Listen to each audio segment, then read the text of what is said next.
ఈరోజు ఈ రాష్ట్రంలో వాళ్ళ యొక్క కేటీఆర్ బంధుప్రీతి అవినీతి పక్షపాతం వల్ల వీళ్ళు దేవుళ్ళను కూడా వదలలేదన్న సంగతి మీ అందరికీ చెప్పాలని ఈ సందర్భంగా తెలియజేస్తూ ఉన్నాం.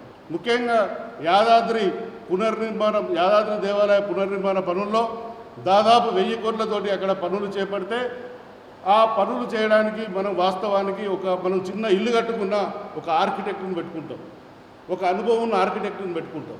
అయితే ఇక్కడ విచిత్రం ఏంటంటే ఎటువంటి అనుభవం లేని కేవలం జిఆర్ స్వామి మెప్పు కోసం ఆయన దగ్గర ఉన్నటువంటి ఆనంద సాయి అనే వ్యక్తికి యాదాద్రి దేవాలయ ఆర్కిటెక్ట్ బాధ్యతలను అప్పగించి దాదాపు 30 కోట్ల రూపాయలు ఆయనకు చెల్లించులు. నేను ఈ సమాచారాన్ని ఆర్టీఐ కింద దాదాపు 4 సంవత్సరాల కింద నేను ఆర్టీఐ కింద ఈ సమాచారాన్ని సేకరించడం జరిగింది.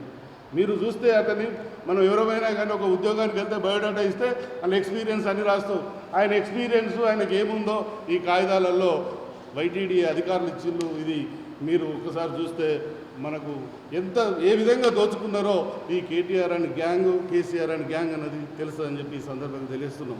మరి ఏ అర్హత లేని వ్యక్తికి, ఎటువంటి అనుభవం లేని వ్యక్తికి 1000 కోట్ల పనులకు ఆర్కిటెక్ట్ పని ఏ విధంగా అప్పచెప్తారని చెప్పి మేము ఈ సందర్భంగా అడుగుతున్నాం.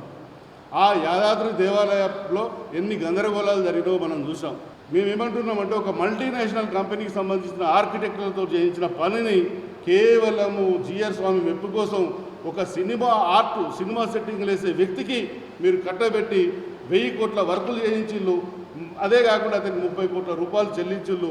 నేను సమాచారం అడిగే నాటికి 18 కోట్ల రూపాయలు చెల్లించినట్టు నాకు ఆర్టీఐ కింద సమాచారం ఇచ్చింది. మేమేమంటున్నామంటే ఇప్పుడు ఈ వ్యవహారంపై రాష్ట్ర ప్రభుత్వము, దేవాదాయ శాఖ సమగ్ర విచారణ జరిపించాలని చెప్పి మేము రాష్ట్ర ప్రభుత్వాన్ని, మా ముఖ్యమంత్రి రేవంత్ రెడ్డిని కోరుతా ఉన్నాం. దీని మీద కూడా మేము వినతి పత్రం ఇచ్చి వారు చేసిన అవకతవకలు అన్యాయాలను బయటపెట్టి ప్రజల ముందు ఉంచాలి వాస్తవాలని చెప్పి మీ ద్వారా నేను కోరుతున్నాను.